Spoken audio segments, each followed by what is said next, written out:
Je suis la nuit. Je suis Batman.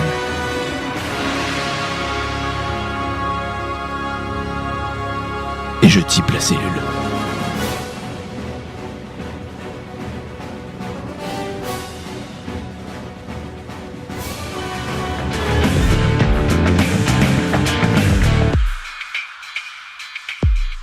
Bonjour à tous et bienvenue pour cette 9e saison de la cellule.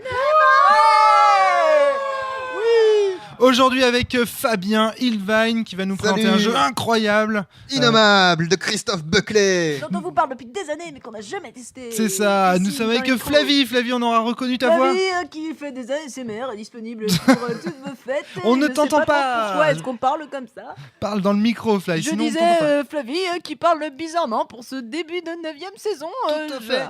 Tout à fait, nous sommes également avec Emmanuel. Emmanuel, ça va la pêche. Hello, ouais ça va, j'ai les doigts qui collent, c'est terrible. Oh là là là là là là. Nous sommes avec Maxime à propos de doigts qui... Voilà, exactement. Je ne dirai pas pourquoi. Et nous sommes également avec Dorian Chandelier. Dorian, ça va la pêche? Bonjour, ça va la pêche. La pêche.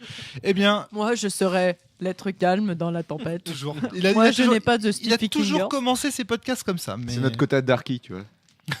C'est après, c'est du diesel. Voilà, c'est ça. Fabien, tu vas nous présenter un jeu qui n'est jamais sorti. Et pourtant, c'est un one-shot. C'est ça qui est bizarre. Alors, il s'agit donc de Innommable, horreur métaphysique de Christophe Buckley. Oh, nous ne sommes pas dignes. Alors, est-ce que... Lui aussi il va finir à poil, je pense, Christophe, il faut que tu viennes. Comme on disait en préparation de ce podcast, donc Fabien voue un véritable culte à ce jeu. Et c'est marrant parce que je disais, tu me disais, ouais, il y a plein de gens qui adorent ce jeu et tout. Je fais, ben écoute, j'ai l'impression que c'est un culte dans lequel je suis le seul pape et le seul fidèle. Il y a d'autres gens qui aiment Innommable, évidemment, mais ouais, j'ai l'impression d'être un peu tout seul. En tout cas, ouais. Donc, c'est un jeu dans lequel on joue des parties qui, à l'origine, devaient faire des histoires façon Lovecraft. Ouais. Donc, horreur métaphysique, hein, le sous-titre du jeu. Donc, on joue des gens dans des situations, des gens a priori lambda, dans des situations qui, au départ, qui ont l'air d'être assez relativement normales. C'est important que ce soit au départ des situations des huis clos. C'est à peu près la seule contrainte de base sur la situation. Et ensuite, ça dérape. Parce que y a des antagonistes qui cherchent à invoquer ce qu'on appelle la source. Donc, si vous traduisez ça dans du Cthulhu classique, c'est des sectateurs qui cherchent à invoquer un grand ancien. Ouais, dans Charmed, c'est la méchante la source, de toute façon. Ah, c'est possible. Oh mon Dieu, Shannon Doherty, si tu nous écoutes, quelqu'un pense encore à toi ici. Je désolé. Ce jeu est un bijou, vraiment est un bijou qui, moi, m'a inspiré de façon extraordinaire comme auteur de jeux de rôle. Monostatos est très fortement inspiré par Innommable. Sphinx est une évolution très prolongée de Est-ce que d'Innommable. Innommable, c'est pas un petit peu à Fabien Ilvain ce que Dogs in the Vineyard est à Frédéric Sintès, quoi? Oui, Tu vois, en toute modestie, ouais. C'est le jeu que vous avez c'est ce jeu que tu as digéré pendant des années et des années. Et donc dont je suis toujours pas sorti, en fait, parce que mon prochain jeu sur le langage de Babel, je pense que, en tout cas, j'ai très envie de reprendre Innommable et d'essayer de le retravailler une xème fois pour essayer de comprendre qu'est-ce qui fait que, pour moi, ça marche tellement bien, pourquoi il est tellement bien, quoi. C'est fou, ça. C'est un jeu. Alors, je vais donner un peu plus d'informations factuelles. C'est un jeu qui, donc, effectivement, n'est pas sorti parce qu'il a un statut un peu spécial. Christophe, j'ai encore écrit il n'y a pas longtemps pour lui poser la question, me disait que le jeu est disponible. Donc, dans une certaine mesure, il est achevé, au sens où il est public. Vous pouvez le télécharger dans sa version 08 ou 09. 09 si vous lisez l'anglais. Mais ça ne change pas grand-chose. Hein. Prenez la 08, ce sera très bien. mais il n'exclut pas d'y retravailler dans le futur et de le reprendre quand il se sentira un peu plus sûr de lui ou quand il aura l'impression d'avoir des... Ouais, ce qui est intéressant, c'est qu'il n'est pas payant ce jeu. Ouais, et puis la dernière fois qu'on a parlé de ça avec lui, il disait qu'en fait, il n'avait pas réussi à faire ce qu'il avait dans la tête et ce qu'il voulait faire quand il y jouait. Il n'avait pas les sensations qu'il voulait avoir en fait. J'ai l'impression que la magie est un peu passée aussi avec ce jeu. C'est-à-dire, il n'a pas envie non plus forcément d'y revenir parce que Ouais, c'est quelque du part, passé quoi. c'est du passé. Ça, c'est ce que je te disais, comme Ouais. moi, ce que je te disais avec Monostatos, quoi. Je pense que c'est un jeu auquel je ne pourrais pas ou pas tout de suite retravailler parce qu'au bout d'un moment, tu as envie de passer à autre chose. Donc il est disponible, c'est un fichier avec que du texte qui est bien Oui, mis. donc on parle bien du fichier et pas de Christophe. Le fichier est disponible. C'était ambigu. Merci beaucoup. Donc oui, il est téléchargeable sur le site de l'Impromptu, hein, où vous trouverez également les petites choses oubliées ouais. dans un tout autre style, et qui est donc le fichier est très court. Il fait Excuse-moi, une vingtaine de pages. Attends, parce que Dorian a dit en dehors des micros, l'impromptu, c'est vraiment pas un site de jeu de rôle. Ça te fait penser à quoi? Je dis, on dirait vraiment pas un nom de site de Oui, jeu de rôle. d'où ma question, ça te fait penser à quoi? L'impromptu. Je m'attendrais à tomber sur le site d'une boîte échangiste, moi, sérieusement. Mais qu'est-ce que le jeu de rôle, Dorian? On va pas refaire le podcast. Spoiler pour un peu qu'ils aient une page de garde avec un petit texte que je m'embêterais pas à lire, entrer, sortir, alors que c'était un fond tout noir, etc. Je fais oula. C'est un joli Donc- fond blanc avec un petit bonhomme de neige. Donc, c'est mignon, Sylvie- c'est mignon comme tout. Sylvie, Christophe, si vous voulez que votre site soit plus visité, demandez juste si le visiteur a plus de 18 ans ou pas, et vous allez obtenir plus de visites. Et donc on joue pas à un jeu, on joue à un fichier visiblement. Et oui, C'est un jeu, donc le jeu est PDF. très facilement lisible, hein, ça se lit en 1 heure. Les préparations sont très rapides. Si vous avez peur de créer votre propre préparation, je pense que je mettrai les miennes sur le site de l'Alcyon. Elles y sont pas encore, mais j'irai mettre mes... Ce que tu entends par préparation, c'est qu'il y en a de disponibles par ailleurs, ou sinon c'est Non. normalement le rôle de quelqu'un. Voilà, de c'est le faire rôle la du préparation. MJ de faire une préparation. Ça prend combien de temps de faire une préparation si 30 minutes moins, et même moins, 20 minutes. D'accord. Hier soir, j'en ai fait une parce que je m'ennuyais en un quart d'heure.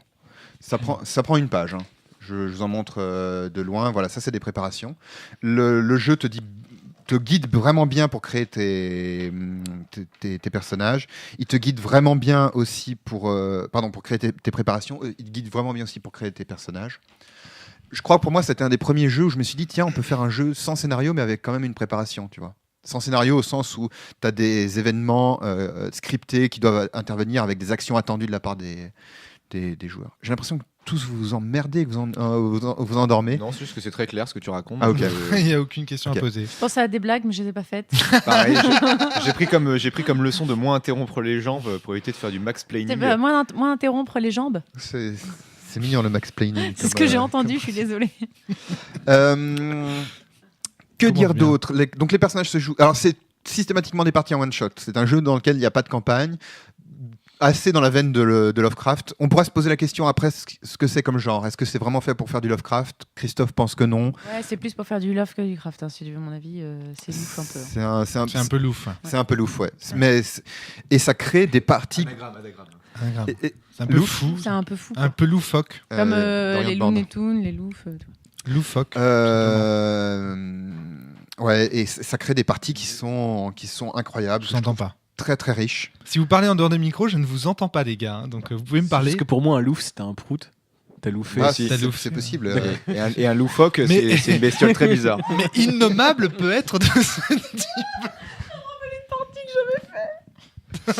On va se concentrer un peu, donc revenir sur le jeu. Ce podcast sera innommable, je pense. Fabien tente de sauver les meubles. Donc on a saisi que c'était un jeu Les règles- incroyable avant les interruptions. Les règles sont très intéressantes. C'est un peu difficile de les résumer. Si, quand même. On peut les résumer comme ça. Au centre de la table, il y a un bol Ah ouais. qui doit s'appeler, je crois, le bol du destin. Au fur et à mesure de la partie, le MJ a une grosse réserve de dés. Ah oui, alors peut-être la seule difficulté de ce jeu, c'est qu'il faut posséder plein de dés. Là, comme vous le voyez, j'ai une chaussette à dés. Les auditeurs ne peuvent pas la voir, mais j'ai une chaussette dans laquelle j'ai mis plein de dés. Et, Pas pardon pratique pour marcher. Si c'était la question. Je disais juste que j'avais les mêmes. Et, Ouais, mais elles ont pas la même odeur, si tu veux mon avis. et donc, Et il faut vraiment, quand je joue à Innommable, c'est comme quand je joue à Dogs, il faut que je sorte tous mes dés, ensuite je trie, parce qu'il y en a vraiment des kilomètres. Et donc, au fur et à mesure de la partie, chaque fois que les personnages, enfin, que le MJ fait une révélation issue de sa préparation, il va mettre des dés dans le bol, comme ça. Et Christophe disait que le tintement était très très très. Parce que c'est comme l'horloge du destin qui avance. Et donc au fur et à mesure, comme ça, et là vous rencontrez tel truc, et là un autre, etc., etc. Et Le bol du destin, quoi. Comme The Peak of Destiny, quoi. C'est C'est ça. tellement n'importe quoi, quoi. Ah, c'est Le médiateur c'est of l'ascendance Destiny. métalleuse de Ouais, c'est Christophe. clair qu'il se retrouve ici. c'est vrai, oui, tout à fait. Oui. J'avais pas pensé à ça, mais Ouais. c'est vrai que c'est intéressant. Et donc, et ces dés donc, sont disponibles au milieu de la table, et les joueurs peuvent prendre des dés dans le bol. Et suivant ce qu'ils prennent dans le bol comme type de dés, ils vont devoir raconter certains trucs. Et ces dés, il faut qu'ils les prennent. Enfin, il faut qu'ils les prennent s'ils veulent avoir une action sur l'histoire. Donc, plus les dés sont gros, plus ils sont faibles. Il y a une mécanique après, je pourrais vous expliquer, mais si tu prends un dé 20, tu dois raconter une prémonition ou un rêve. Enfin, il y a un truc un peu étrange qui se passe. Flash forward. Ou même un flashback aussi. Tu peux te souvenir de quelque chose dans ton passé. Souvent, les nuits, c'est un bon moment pour prendre ton premier un Des des 20. 20. Si tu prends un dé 12, tu racontes une hallucination. Donc, tu as une scène entière où ton personnage se met à halluciner des trucs qu'il n'arrive pas à comprendre ce qui se passe. La différence entre des 20 et des 12, c'est que des 20, ça dure moins longtemps et que tu te rends compte que c'est pas réel. Des 12, tu es convaincu d'avoir vu des trucs comme ça. Des 8, tu commences à découvrir des connaissances occultes. Tu lis des bouquins pourris, tu trouves un artefact mystérieux. Et des 4, tu invoques un effet surnaturel. Donc là, tu commences à invoquer des pouvoirs magiques, arbres, Il n'y a etc. pas de D6 Non, effectivement, c'est Et des tu- 20, des 12, des 8, des Et 4. tu sais Alors, pourquoi relou. Non, il y a une raison à ça. Oui, tout à fait. Bon, tu l'expliqueras. Bah, vas-y, explique. Alors Parce que c'est parce que il les ne s'agit dés que que de- Christophe a choisis sont des, c'est quoi? C'est des tétraèdres, c'est ça? C'est des figures géométriques à Euh, 3, enfin des multiples de 3. Platoniciens. En fait, c'est des, des solides platoniciens. c'est Voilà, tous c'est des ça. solides platoniciens. Le cube en est un, non Alors C'est non, pas non, ceux il y qui a ont une, que des faces il y a une équilibrées histoire, il y a une histoire comme quoi Ça m'a jamais convaincu. il voulait des dés triangulaires pour une raison, tu vois, c'est plus piquant, c'est plus, c'est c'est tous plus ceux qui ont ils ont métaphysique. tous des faces triangulaires et pas carrées, visiblement. Ça. Pour lui, Ouais. un cube, c'est pas métaphysique. Non, Moi, pas il y a le D12. directement un truc qui, Les anciens comprendront. qui m'interpelle. C'est que l'évolution des dés, c'est-à-dire qu'on va du D20 au D4, me paraît contradictoire avec l'évolution des choses qui doivent aller de plus en plus hautes, alors que techniquement, on a des dés qui vont être de plus en plus petits. Tu peux voir ça aussi comme une déchéance. Parce qu'en fait, alors donc mécaniquement comment ça se passe? Quand le MJ te demande de faire un jet, le MJ a le droit de t'agresser qu'une seule fois par scène, mais toi après Parce tu peux que par semaine, c'est un peu compliqué. de t'agresser, dire il y a un sectataire qui court vers toi avec un couteau ondulé, voilà. Agression toute simple. Et après, tu peux faire des trucs du genre j'essaye de me jeter du haut de la falaise pour attraper l'hélicoptère en marche ou des trucs comme ça. Et donc à ce moment-là, tu lances tous les dés que tu as. Tous les dés qui font un pair comptent pour une réussite. Tous les dés qui font un impair comptent comme 0 réussite. Et Attends, répète ça. tous les dés qui font pair comptent comme une réussite. Tous Voilà. les dés qui font Ouais, Impair. Parce que tu t'es trompé. t'as un impair, quoi. C'est un relatif. Si tu fais un impair, c'est que c'est pas une réussite. On t'entend pas. Un impair est t'as un un pair, t'as impair. une réussite. Comme réussir, c'est relatif. Du coup, si on dit que les pairs sont une réussite, automatiquement les impairs sont Des échecs, ouais. pas forcément des échecs, mais en tout cas pas une réussite. Pas une réussite, ouais. Les... Alors pourquoi tu disais que si tu- plus le dé est grand justement, j'y arrive. Si tu obtiens la valeur maximale du dé, donc un 4 pour un D4, un 12 pour un D12, un 8 pour un D8, un 20 pour un D20, tu obtiens 2 réussites. Et parfois, je vous jure que ça fait vraiment la différence. Donc le D4 est nettement plus puissant que le D20. le D20. Si tu fais un 1, ça augmente la puissance de la source. Enfin, ça fait tout un tas de... Ah oui. Si malgré... Et donc, tu dois... Pour réussir ton jet, donc pouvoir raconter ce qui se passe, tu dois faire autant ou plus que la valeur de la difficulté actuelle de la partie. Il y a un D6 au milieu de la table qui représente cette difficulté. Elle commence à 1 et puis elle augmente graduellement. Ah oui, il y a ça dans Innommable. De la partie, ouais, tout à fait. Oh, La putain. difficulté augmente progressivement durant la partie, Ah, ce je qui me fait souviens que plus de ça. mécaniquement, tu es incité à aller chercher les dés dans le bol et à en avoir suffisamment si tu veux survivre, parce que je te promets qu'il n'y a pas assez de dés pour tout le monde. Mais du coup, combien de dés se retrouvent à peu près dans le bol à un moment où un joueur fait un jet, grosso modo, combien de dés il doit choisir? Alors, les dés, tu les prends durant la partie, hein, pas Tu les forcément. prends dans la partie Ouais. Ok. Tu Donc, peux les c'est-à-dire que prendre pour un. Tu peux pas prendre plusieurs dés en même temps et du coup, tu vas me raconter Ah non. une double Tu hallucination. peux en faire un, tu en prendre un, mais en prendre plusieurs, c'est considéré comme impoli par le jeu. Si tu dois faire un jet alors que t'as pas de dés, Et ben. Et c'est échoué. C'est échoué. Échoué automatiquement. Donc, D'accord. Et alors, donc, je suis désolé, on passe un peu de temps sur le système de jeu, mais il est vraiment, vraiment intéressant, hein, promis. on va le décortiquer en détail après, t'inquiète, Fabien. Donc, si tu veux. Ah oui, vas-y, Fly. Du coup, plus on avance, plus il va falloir prendre des dés parce Oui. que plus ça avance, plus la difficulté augmente. Et il me semble que plus du coup cette difficulté augmente et plus tu perds des choses de fait sur ta fiche, il me semble. Oui, alors, j'arrive à ça dans une seconde. Si tu rates ton jet, c'est le MJ qui raconte ce qui se passe. Si tu as réussi, c'est toi qui racontes ce qui se passe. Et tu peux raconter des trucs assez forts, hein, genre je tue le mec. Enfin, il y a pas vraiment de. Pas de limite. Il y a pas de Presque limite pas de du côté des joueurs. Il n'y a pas beaucoup de limites du côté des joueurs, en dehors du fait que tu peux pas résoudre le problème tout seul. Du côté du MJ, il y a des limites auxquelles je reviens à toi, Fly, dans une minute. Si tu as raté ton jet, tu peux dire c'est pas grave, je relance tous les dés qui ont fait un impair. Mais en échange, tu dois raconter quelque chose d'étrange et inquiétant. Donc tu pourris un peu ton personnage. En tout cas, tu suggères qu'il y ait... Donc l'étrange et inquiétant, ça peut être des trucs surnaturels, du genre tu te mets à parler dans une langue que tu connaissais pas jusque-là. Il fait un truc auquel on s'y attendait pas parce que ça sort de son code de morale habituel. Étrange et inquiétant. Si malgré ça, tu n'as toujours pas réussi, Fais attention, hein. tu peux choisir de de sacrifier ton attache. Ton attache, c'est ce qui fait que tu es humain. Ton chien, ta croyance en Dieu, quelqu'un que tu aimes, etc. Si malgré ça, tu n'as toujours pas réussi, tu peux sacrifier ton personnage et réussir automatiquement ton jet. Je meurs, mais j'atteins ce que je veux. Par exemple, si j'essaye de tuer le grand ancien, mais je suis pas sûr d'y arriver. Si tu te fais sauter avec de la dynamite, peut-être que ça marche mieux, quoi. Chevalier du Capricorne, je suis derrière toi et je compte bien t'emmener dans les cieux et mourir à tes côtés. C'est ça. Innommable chevalier. Non. Et donc pour Flavie, arrête-toi tout de suite. Et donc pour répondre à Flavie, le pendant de le MJ n'a pas le droit de faire de mal au personnage. Il n'a pas le droit de faire de mal au personnage n'importe comment. Il a devant lui ce qu'on appelle la feuille du destin. Feuille du destin. Ouais, c'est ça. Sur lequel il y a le nom des attaches et le nom des personnages. Et chaque fois que quelqu'un pioche dans le bol ou rate un jet de dés, le MJ écrit son nom sur la feuille du destin. Ouais.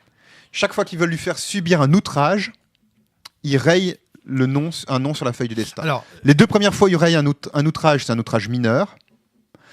Un outrage donc mineur, il faut qu'on... le MJ se gère tout seul pour faire des trucs... T'es recouvert de sang. Ouais, t'es recouvert de sang, tu peux avoir une blessure mineure, t'as un truc un peu bizarre qui t'arrive. Est-ce que le meneur de jeu doit dire ça avant la partie? Est-ce que tu dois le dire Oui, ça? alors Ouais, moi tu dis je ça suis parfaitement Ok. transparent là-dessus et la feuille du destin est accessible Parce à que tout le moi, quand monde. j'ai joué, il m'avait pas dit ce qu'il faisait sur la feuille. Le Et consentement, c'est important. Non, mais moi, je trouve ça trop bien. Non, mais au contraire, moi, j'avais kiffé ça. Il prenait des notes quand on faisait des trucs et on entendait le Pas bruit. joué depuis longtemps parce que moi quand j'y ai joué, il y avait déjà ça. Hein. On te montre. Oui, c'est ce des que je te trucs. dis. Ouais. Non C'est- mais il montrait. Hein. Il t'expliquait ça. Ouais. Ah non, moi, il était avec son bloc-notes et il rayait. Et t'entendais le bruit, tu sais, le bruit caractéristique Il y du a peut-être une crayon. personne qui lui a fait remarquer que c'était pas super safe et que du coup après il a prévenu les gens. De safe, mais on en a Donc rien à les 2 foutre. premiers c'est un outrage léger, les 2 suivants c'est un outrage grave. Outrage grave c'est tout sauf qui rend ton personnage trop bien. injouable. Et à partir du 5e outrage, donc ça va quand même assez vite, ton personnage peut mourir, Voilà. ou être rendu injouable, ou être rendu fou. Il peut pas te trahir. Alors soyons clairs, moi les fois où c'est quasi impossible de rester en vie. Alors, si c'est possible, mais il faut en mettre plein sur ton attache. Parce que tu as un deuxième truc qui est ton Mais attache. tu n'es plus vraiment toi. Voilà, c'est ça. Évidemment, c'est un jeu qui est entièrement sur le thème de la perversion ou de la corruption personnelle. Que ce soit en prenant des outrages ou en piochant le dé, tu es tout le temps en train d'avancer vers la source. La question, c'est comment tu vas le faire. Et tu peux aussi, donc c'est pour ça que tu peux sacrifier ton attache, que tu peux te sacrifier toi-même. Tu peux t'en aller, tu peux trahir aussi. Tu peux s'en aller ou trahir, s'enfuir ou trahir, c'est entièrement le joueur ou la joueuse qui choisit. Ouais. Maxime. Le but du jeu, c'est de jouer quand même pour notre personnage ou de play to lose, de juste jouer une déchéance la plus belle possible? Non, pour moi, c'est pas précisé dans le jeu. Moi, je te conseille vraiment de jouer pour ton personnage, d'essayer de t'en sortir. Dorian. Question. Quand tu dis que c'est possible de fuir, du pur point de vue ludique, ça peut. En quoi ça a du sens pour de fuir dans le jeu Ton personnage survit. La difficulté, c'est qu'il peut plus intervenir directement sur les événements. Donc, il peut plus intervenir du tout. peut-être que le grand ancien va être invoqué et puis lui va être dévoré en même temps que le reste du monde. Ouais, Mais d'accord. tu te retires. Un truc super intéressant dans Innommable aussi, c'est que les morts continuent à jouer. Si vous êtes mort, vous gardez la moitié de vos dés que vous aviez et vous pouvez les donner aux joueurs, les forcer à prendre un truc. Dire, et là, tu vois un tel truc, et là, tu découvres. Je me souviens d'une partie, la toute première partie qu'on a jouée avec Rome, je jouais un prêtre, puis je dis, oui, et là, je suis dans une bibliothèque, je prends une Bible, et puis Romaric me tend un D8, donc le D8, c'est le dé des connaissances occultes, il me dit, c'est pas que une Bible.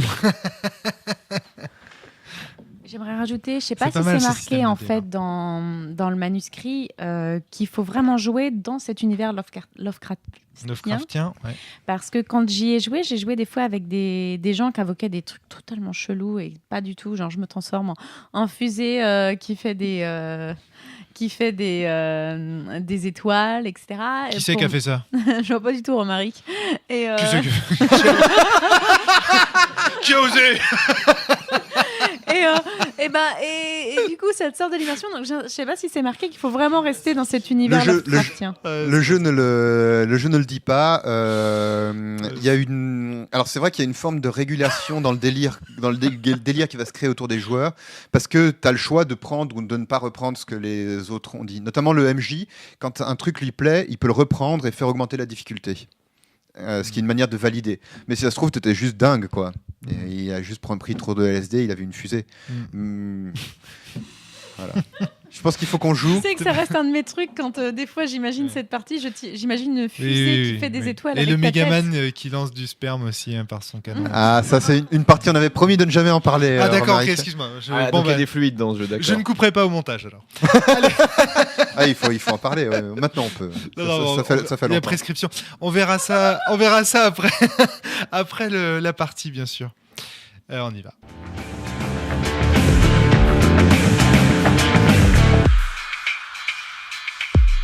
Vas-y, refais-le. Ah, le bruit. Le bruit caractéristique d'Innommable. El burrito. On vient de finir la partie d'Innommable. Fabien, première question pour toi. Est-ce que c'était une partie typique pour toi d'Innommable? Oui ou non? C'était un peu borderline, c'est vrai, mais j'ai trouvé que le jeu a fonctionné comme il devait. Non, moi j'ai trouvé que c'était vraiment une partie typique. Alors, moi j'ai fait des parties moins loufoques. La plupart de mes parties étaient moins loufoques quand même. D'accord. C'est pas le cas. Donc, Mais Ça a toujours été comme ça. Exactement. mais oui, voilà, j'allais dire, on avait un facteur fly quand même qui était. voilà. Il y a l'effet fly, on va dire ça comme ça. Les fly. Il y a le facteur cheval, il y a le facteur fly. Et donc, pour le coup, ouais, vraiment. Donc, ça a influencé maintenant. J'ai pas trouvé que c'était hors des clous. Non. C'est vrai que Innommable produit souvent des parties un peu bizarres. J'ai trouvé qu'il y avait tout à fait un effet dont je voulais parler, qui est cette espèce de délire collectif où chacun se renforce en fait dans ce qu'il invente. et puis petit à petit construit sur les trucs des autres. À la fin, ça fait une espèce de bouquet final où on a presque même plus besoin de mots, où on se dit oui, alors je fais des trucs avec le sang et le feu, et je trace un pentacle dans l'air. Ouais, c'est souvent un exemple que tu cites comme une illustration justement du vide fertile, avec ce oui, phénomène d'entraînement où on se sent poussé en fait par les règles dans des retranchements ou dans des lieux auxquels on ne s'attendait pas finalement. Tout à fait, ouais. Et il n'était pas très fort, mais il était quand même bien existant. Donc ouais, c'était une partie.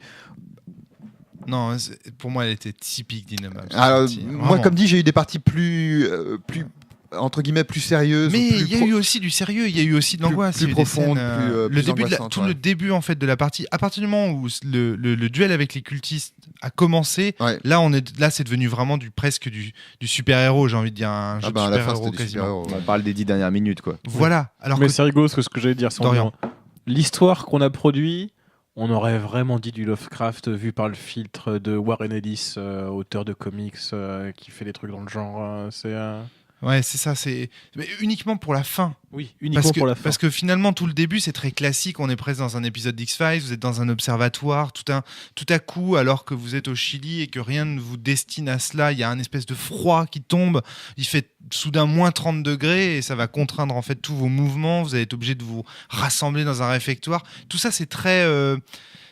et pourtant le soleil brille dehors, il y a tout un tas de paradoxes comme ça météorologiques qui font vraiment Lovecraft pour le coup.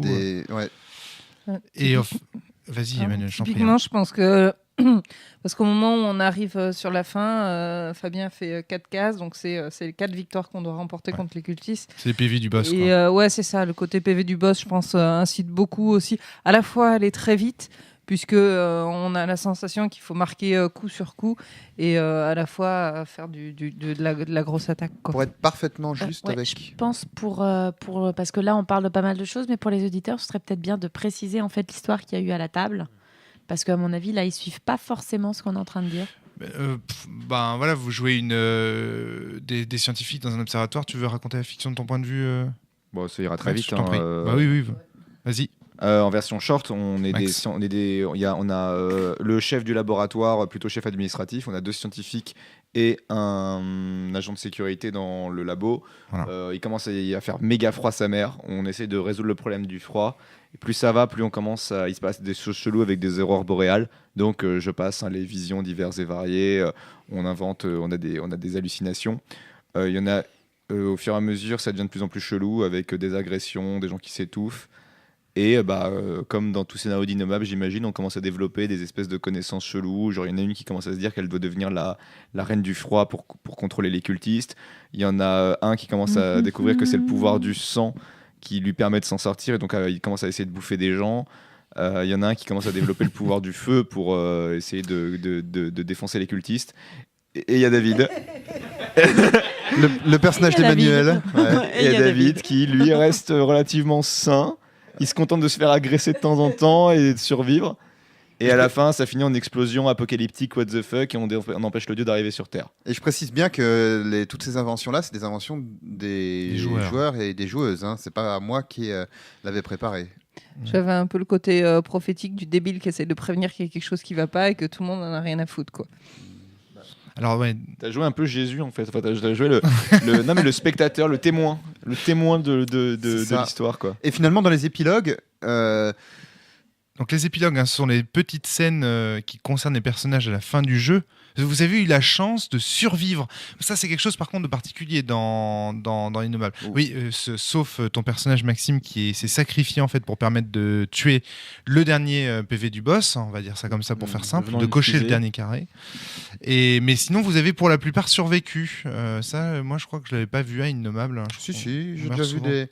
Mais l'essentiel, c'est pas de survivre, c'est qu'il soit corrompu. Dans quel état il y en a quand même un qui est mort, 2 qui sont fous. Il y en a un seul qui s'en sort avec son humanité, quand même. Et encore bien secoué, bien, puisque le personnage de Dorian, donc le directeur, devient chef de secte en Amérique du Sud. Anthropophage. Oui, de secte anthropophage, tout à fait. Ouais. Et le personnage à Fly crée une espèce de marque de glace éternelle.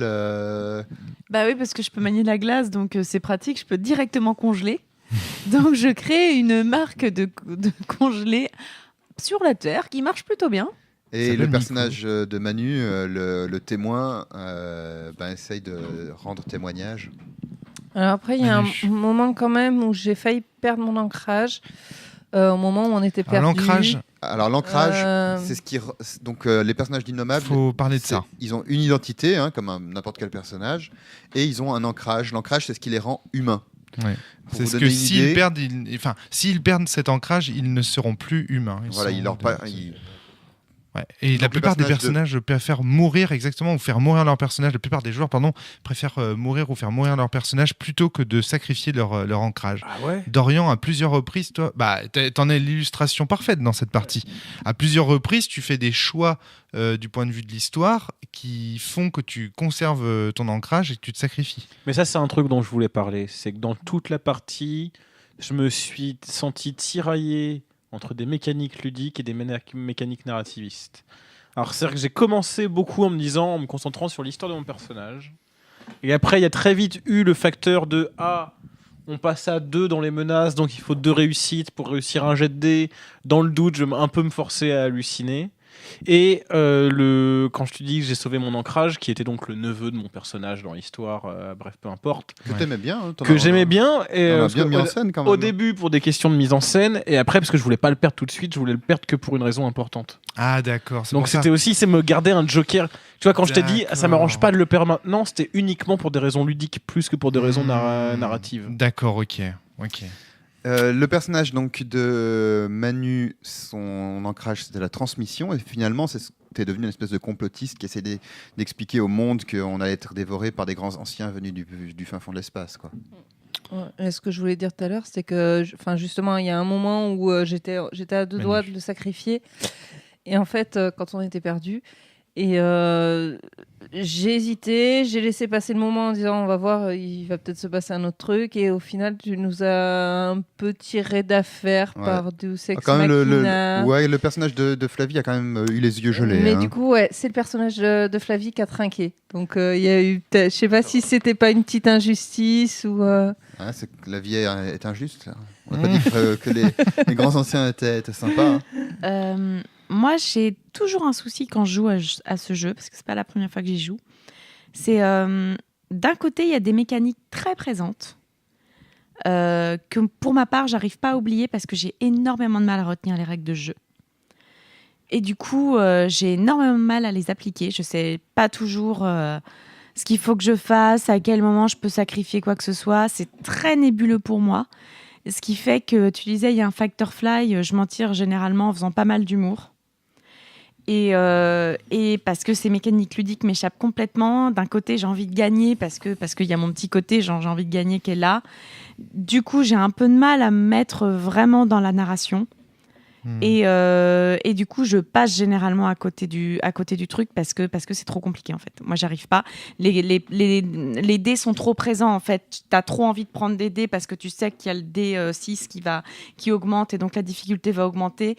Donc, comme en plus j'ai tendance à avoir la guignodée, j'ai envie d'avoir de plus en plus de dés. Parce que c'est compliqué de réussir à faire des paires et du coup moi je passe à côté du truc, je prends des dés régulièrement, pas parce que j'en ai envie mais parce qu'il faut avoir le dé. Donc j'essaye de me forcer à faire une scène et du coup je tourne en n'importe quoi à chaque fois. Dorian, t'as l'air d'être d'accord avec ça. Je suis entièrement d'accord et j'ai l'impression que malgré tout, c'est la mécanique qui amène l'effet hystérie collective désirée par Fabien, en tout cas si ce n'est par Christophe. Ouais. J'en sais rien de ce que c'était dans ses intentions. Mais il y a ce côté-là qui vient aussi, parce que effectivement, à partir du moment où ça commence à devenir n'importe quoi, donc on va dire à partir de la moitié de la partie, c'est effectivement le moment où pour moi les mécaniques prennent le pas sur la narration aussi. C'est le moment où ça rend le truc un peu plus fou aussi. Moi, je suis moyennement d'accord dans le sens où déjà dès le début de la partie, je trouve que on avait tous tendance à gérer un peu comme un jeu de rôle un peu tradit, en rigolant, en faisant des blagues à moitié. Donc on aurait pu déjà faire plus d'efforts pour être à fond dans l'ambiance, parce qu'il faut dire ce qu'il y a, on faisait beaucoup de blagues, j'ai trouvé. Et les scènes où d'un coup ça arrêtait de rigoler et où ça devenait sérieux, c'était les scènes induites par la mécanique. C'est-à-dire c'était le moment où on prenait le dé et tout le monde disait chut, chut, chut. Et là on écoutait tout ce que disait la personne et ça, moi en tout cas à chaque fois ça créait une ambiance un peu lourde et je pense que c'est ce qu'attend le jeu en fait. Ces petits trucs, ça te ramène dans l'ambiance. Et si on avait fait un peu plus d'efforts, tous, on aurait pu rester dans une ambiance beaucoup plus glauque, en fait, si on n'avait pas... Non. Je vois ce que tu veux dire, mais en fait, c'est difficile de faire des efforts et de ne pas aller dans le loufoque avec ce jeu à cause de la règle du raconte un truc. C'est quoi déjà la règle? Étranger inquiétant. Ouais. Tu peux lancer les dés si tu racontes. Pour moi, c'est cette règle-là qui rend Innommable aussi bizarre, parce qu'il y a un moment donné où on est tellement... En fait, on entre dans une phase qui n'est plus de l'ordre de la gradation, mais de la surenchère. Et la surenchère, ça provoque, à un moment donné, comme on demande aux joueurs de très très vite improviser quelque chose, ça crée un phénomène d'attente des joueurs autour de la table qui te pousse nécessairement à en rajouter, à en mettre des caisses et à faire des choses qui sont pas, d'un point de vue créatif, très intéressants, parce que tu le crées sur le vif, tu dois faire tout de suite un truc, parce que entre deux jets de dés, il se passe rien en termes de fiction, donc il n'y a pas de maelstrom, tu vois, faut que tu ailles tout de suite... Et à mon avis, c'est ça le problème de ce jeu. Emmanuel, tu voulais ajouter quelque chose avant que... C'est juste pour réagir sur ce que tu dis. C'est que moi, au début du jeu, j'ai eu la même sensation que quand on joue à Shades. C'est-à-dire que la phase 1, on se contente de prendre des D20 ou des D12, c'est-à-dire avoir des prémonitions, des visions cheloues. En fait, on improvise de la couleur, voire même avec les visions si on va pas trop loin. Du coup, on met en place des éléments sur lesquels on va pouvoir se resservir plus tard. Ouais. Et en fait, le moment de la résolution, c'est le moment où on se resserre de ces éléments, mais ce coup-ci, on impacte vraiment dans le monde réel. Ouais. Alors, et c'est plus du tout la même dynamique. Du coup, comme dans Shades, on passe d'une phase à l'autre. Tu vois, là, il y a la phase création de l'univers et il y a la phase on revit nos souvenirs. Et ce coup-ci, on impacte, quoi. Je pense que un truc qui a un petit peu dit dans les règles, mais ça vaut la peine de creuser plus en jouant au jeu, c'est la dimension de recyclage. C'est-à-dire que là, j'ai beaucoup recyclé. Ouais. C'est-à-dire reprendre des éléments des fictions. Par exemple, la toute première vision, c'était la vision du personnage de Maxime qui voit une horloge sur laquelle les chiffres se transforment en yeux, en œil.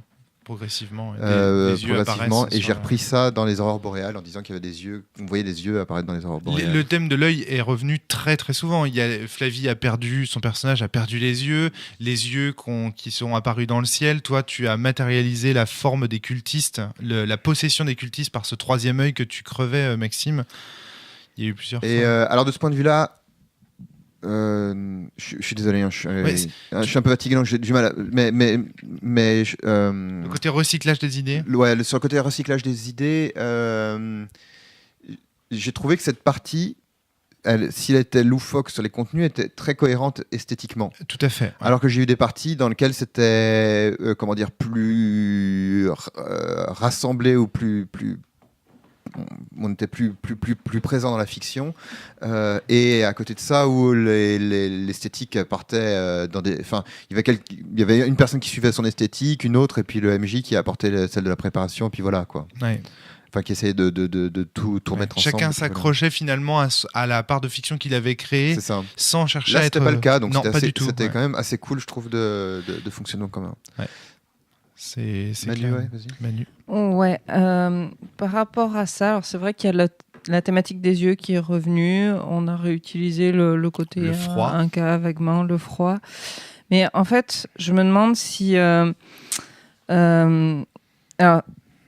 deux éléments en fait qui se rejoignent. D'abord le fait que quand on propose des éléments comme ça, surtout au début, on part dans tous les sens et puis on sent que effectivement Fabien va tout accepter et potentiellement tout réutiliser.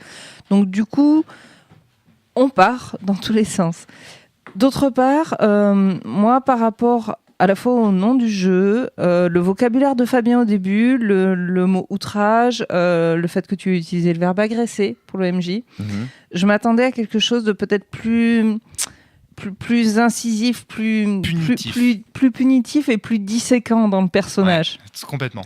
Et du coup, je me pose la question parce que c'est aussi une question d'attente, c'est que par exemple, si on était tous partis sur l'histoire de l'anthropophagie ou tous partis sur l'histoire des yeux, peut-être que ça aurait provoqué des craintes et des attentes par rapport à cette thématique-là sur lequel on aurait pu jouer et que voilà, on aurait pu tous avoir soit des pertes de vue, soit des yeux crevés, quelque part le fait de savoir que ça peut partir dans tous les sens et que Fabien réutilisera tout, ça diminue l'impact de ce qui peut se passer derrière, alors que d'avoir des craintes sur une ligne donnée, ça pourrait rendre la chose plus agressive. Ouais. Peut-être quelque part. choisir. Il n'y avait pas une histoire un peu comme dans Prosopopée à un moment donné de choisir un paradigme pour la partie ou quelque chose comme ça. Alors il y a un paradigme, mais il est préparé par moi. D'accord. Le paradigme là, c'est la phrase de Pascal le silence éternel de ces espaces infinis m'effraie.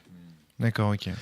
Alors c'est vrai que je me suis posé plusieurs fois la question dans la partie. Attention à ton micro, Fabien. Je me suis posé plusieurs fois la question dans la partie si j'étais assez agressif. Notamment, je pense qu'effectivement le personnage de Manu, j'aurais pu être beaucoup plus agressif. Et c'est vrai que je n'ai pas été très très agressif en fait dans la. Incisif est le terme vraiment pour. Ouais, Maxime.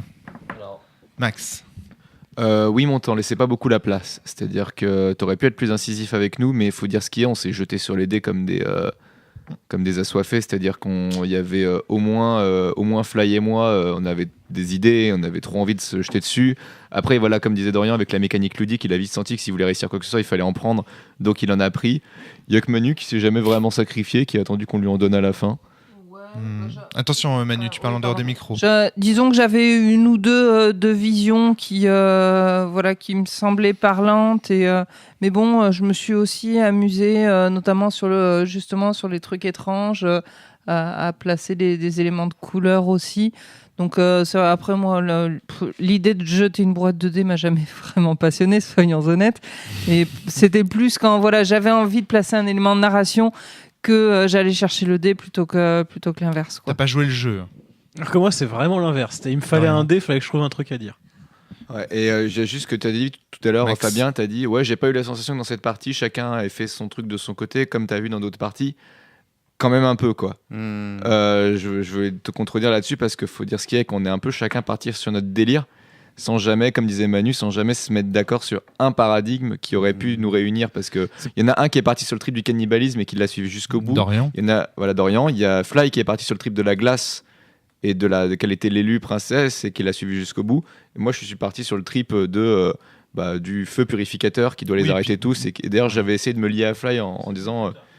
C'est venu plus tard, dit Dorian. Oui, mais dès le début, j'avais cette idée de moi, je vais être celui qui doit buter, quoi. Puis dans la fiction, t'as été rapidement enfermé, mis en prison aussi. Ouais. Puis t'étais sur la sécurité, toi, t'étais vachement. Et au début, Fly jouait le côté je vais être passé du côté des méchants, donc moi, je m'étais donné la mission de buter Fly. Mais du coup, quand tu lui as rappelé par les règles qu'il fallait pas qu'elle soit ennemie de la source, je me suis dit bon, je vais pas la tuer. Je peux ajouter un truc merveilleux. On a quand même vécu un peu chacun un autre truc. Avant que de te redonner la parole, Fabien, juste ajouter un truc merveilleux, c'est que depuis tout à l'heure, on était assoiffés par les dés et tout. Et ce qui est rigolo, c'est de noter que Christophe a choisi d'en faire un bol, de le mettre au bol. Et c'est rigolo que vous disiez, on est assoiffé, on a envie de boire à la source qui est justement le nom de l'ennemi. Il y a une espèce de cohérence du point de vue des mécaniques et de la façon dont Christophe les a appelés qui est très intéressant. Le fait de mettre un bol, une fontaine au milieu de la table et que tous les joueurs comme ça ont envie d'aller chercher de l'eau à la fontaine etc. Enfin, là, il y a tout un truc parce que ça, la spatialisation des règles sur la table et des objets ludiques qui servent aux mécaniques, je sais que Christophe y a vraiment mis du soin. C'est pas un hasard s'il a pas choisi de mettre des D6, mais qu'il a vraiment choisi ces dés avec des formes bizarres, exprès, etc., etc. Donc ça, on peut quand même souligner que c'est quand même une des grosses qualités d'Innommable. Pour moi, c'était la première fois, en tout cas, quand j'ai joué à un jeu de rôle, parce que Innommable, c'est un vieux jeu maintenant. Hein. C'était la première fois que je voyais un jeu dont les mécaniques et dont l'esthétique même des mécaniques et des objets présentés autour de la table était aussi cohérent et en adéquation à la fois avec les dynamiques des joueurs, mais aussi avec ce que le jeu racontait. Pour répondre un petit peu à la fois aux critiques, aux différentes critiques, à nouveau, je suis désolé, j'ai pas fait la liste, mais j'ai quand même une réponse globale qui est que donc Innommable étant pas tout à fait achevé, il pourrait sans doute avoir plus de conseils aux meneurs de jeu sur la manière de présenter les choses. Et je pense aussi que le côté loufoque dont on a parlé plusieurs fois fait partie sans doute des limites que Christophe a vues à son propre jeu, qui pour moi n'en sont pas, ou en tout cas ça fait partie des choses à accepter dans l'expérience de jeu. C'est-à-dire que vraiment c'est un jeu dans lequel je prends tout de manière assez indistincte personnellement. Bon, il faut être honnête, hein. C'est un jeu c'est un des premiers jeux auxquels j'ai joué, donc forcément tes premières fois sont toujours plus belles que les fois suivantes. Même si sexuellement c'est pas la meilleure, sans doute la meilleure. Non mais en termes de jeu de rôle, c'est clair que le premier jeu qui t'ouvre sur une autre pratique que celle qui est traditionnellement la tienne, comme les bouquins que t'as lus quand t'étais gosse, quoi, voilà. ou les premiers. Tout ce qui ouvre des portes comme ça, c'est. Enfin voilà, on se comprend, quoi. Donc forcément, j'ai un petit peu ça dans les yeux. À côté de ça. Je trouve qu'il y a vraiment quelque chose de très profond dans ce jeu qui me touche énormément.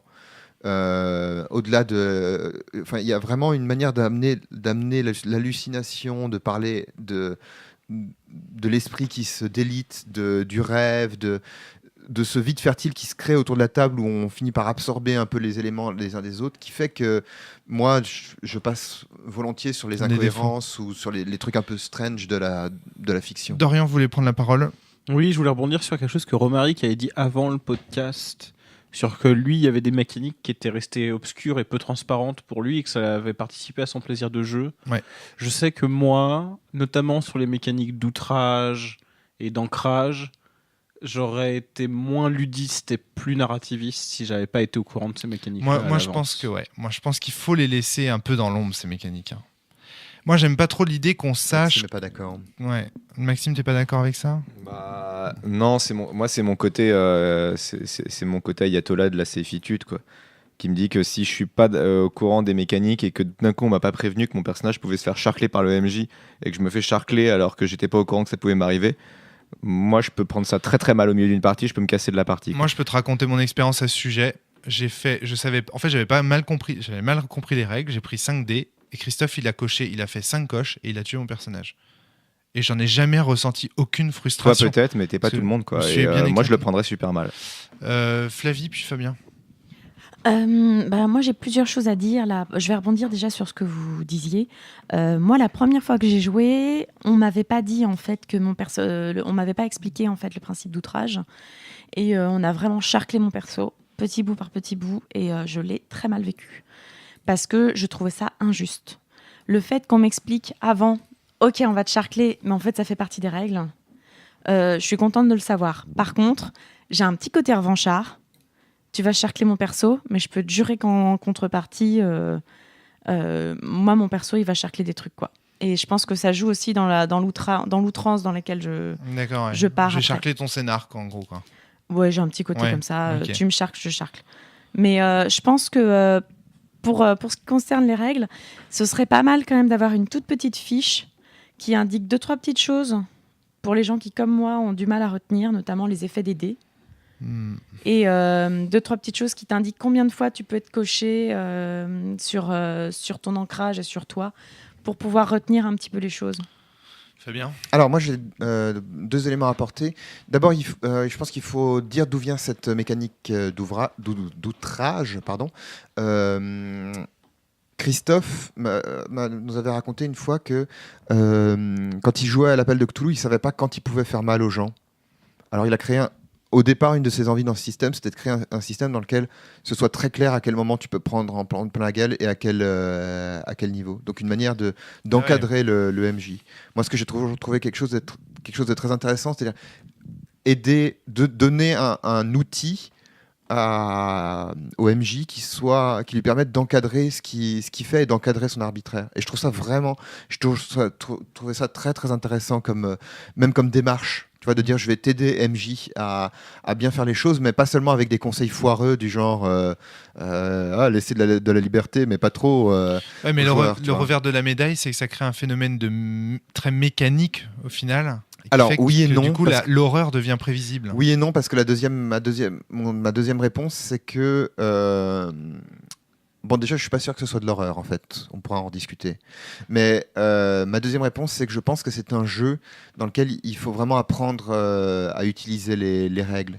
Les règles t'ouvrent et structurent un espace de créativité qui est incroyable à utiliser, que je trouve super intéressant. C'est un super terrain de jeu. Je suis un peu désolé je trouve que c'est pas très pas très propre comme argument. Enfin, de dire ah ben oui, moi qui ai joué, je sais plus, j'ai dû jouer 30 ou 50 fois à Innommable, je vois des trucs et forcément j'ai un meilleur rapport au jeu.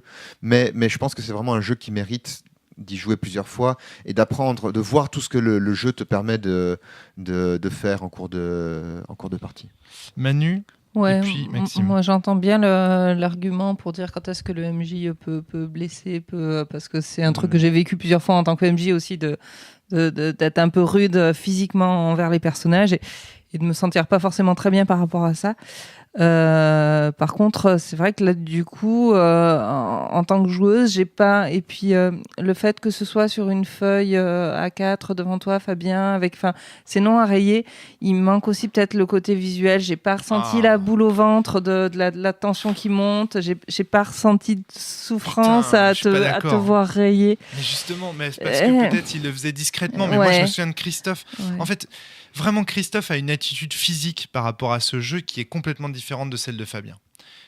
Christophe, en fait, il a une espèce de portefeuille devant lui, c'est un support, et donc il joue le support levé devant toi, et quand il raye, il le fait à la façon d'un advocatus diabolique qui raye un nom sur sa liste. Devant toi, il fait « OK ». Il te montre le truc et il fait... Et dans la manière dont il tranche la manière dont il fait passer le crayon sur la lettre, il y a vraiment ce côté je tranche, quoi. Et puis il faut le voir avec le tremblement christophien, tu sais, quand il joue ok, flaf, ça fait wow, ça, moi j'en ai un souvenir de ça qui est complètement en contradiction avec ce que tu dis. C'est justement le fait de rayer, et t'entends le bruit du crayon qui raye, c'est horrible, quoi. Voilà.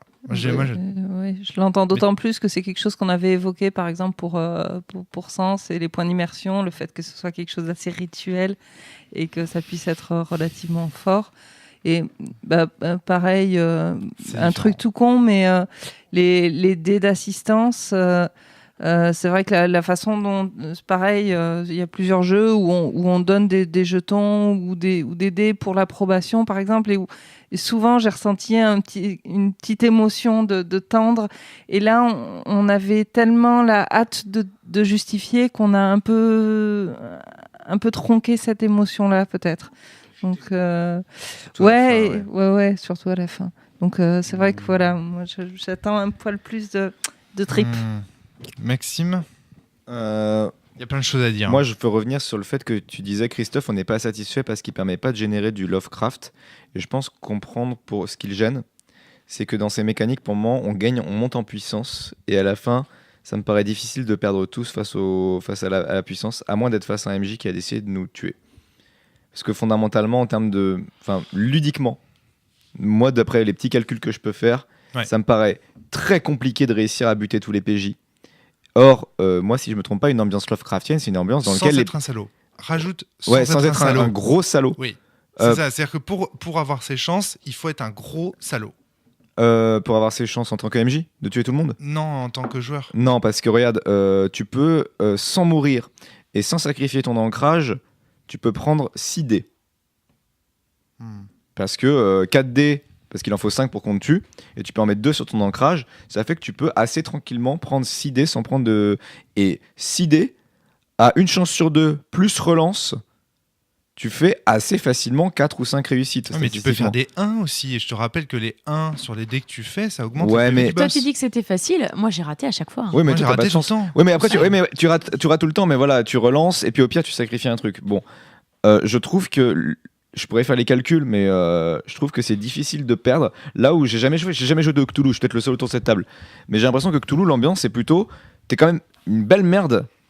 Et chaque fois que tu découvres quelque chose, tu le payes très très cher et tu finis juste par te noyer dans la folie. Alors que là, on a une espèce de dimension héroïque parce qu'on a l'impression qu'à chaque fois qu'on prend un dé, certes, on va y perdre quelque chose, mais on gagne en puissance. Enfin, moi, je me suis senti gagner en puissance du level up. Dorian puis Fabien. Toulouse, c'est pas un jeu qui se joue nécessairement en one shot aussi. Ah, non, pas nécessairement. Non. Ah, moi, j'ai déjà fait 2-3. Tu fais rarement plus de 3 scénarios. On est d'accord avec ton personnage. Avec un personnage. Un personnage de faire rarement. Mais est-ce que tu peux finir par lancer des boules de feu et devenir une étoile ? Rarement. Non, mais tu peux faire des sorts quand même. On en parlait en début de scénar. David. De toute façon, je trouve le terme horreur métaphysique en fait mal choisi. Parce que Lovecraft, au final, n'est qu'un gadget au début pour pouvoir lancer une histoire. Mais au final, moi, j'ai pas du tout vécu une horreur métaphysique. Un trip métaphysique, pourquoi pas ? Un truc, Voilà. mais on n'est pas dans de l'horreur. Je disais que le genre est flou. Et c'est peut-être du merveilleux horrifique, dans le sens où ce qu'on cherche. Enfin, C'est pas du merveilleux, c'est du. non, mais du merveilleux au sens l'irruption dans le quotidien De l'étrange. du surnaturel. Non, parce que ça serait si C'est de c'était l'étrange ce pour serait du moi. fantastique. C'est quand même bien Pour moi, chelou. c'est hein, ce vraiment qu'on a de vécu, L'étrange l'étrange, au hein. sens littéraire, tu vois. Pour moi, Je c'est de pense- l'étrange au sens de Yann Kounen, Innommable. Ah, ça, tu Oui, peux- il tu y a peux un expliquer. mot qui décrit ce mélange entre le loufoque et l'horreur qui est le grand guignol en fait. Moi je trouvais ça un peu grand guignol, surtout sur la fin effectivement aussi. Ouais, il y a une dimension. C'est pas, je suis pas super fan de ce terme-là. hein. C'est réduire un petit peu. Non, pour moi, c'est étrange, au sens du festival de l'estrange. Alors, tu peux en parler un peu? Bah, je sais pas si vous avez déjà vu les films de Yann Kounen, par exemple. Oh oui, mon Dieu, tu m'as montré ça. Vibro Boy, par exemple. Vibro Boy, c'est du Innommable. Plein la gueule. Si vous avez jamais vu ce court-métrage, il est accessible sur Internet. Faut aimer l'hyperviolence. Moi, je suis mort de rire devant ce truc. Captain X, c'est moins de Vibro Boy, c'est du Innommable. En un sens, je suis en train de me demander... Sur la fin. Non, c'est complètement. important. Parce que Du début jusqu'à la fin, c'est du Innommable. Parce Même que le début. si on avait vécu de l'horreur, moi je tiens à le dire, si le mécanique nous avait vraiment immergé dans une tension et dans une grosse horreur, je peux vous dire que j'aurais été très mal à l'aise et que j'aurais utilisé, tu vois, on a défini un symbole pour dire stop, l'équivalent d'une X-card. Moi je l'aurais utilisé parce que ce jeu il était à fond dans les thématiques, moi qui me foutent les jetons. Cronenberg, c'est du le truc Innommable. qui sort de nulle part et qui commence à prendre le contrôle psychique de tout le monde.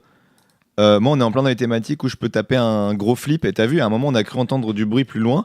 J'ai commencé à stresser sa mère parce que c'était le moment de tension pour moi.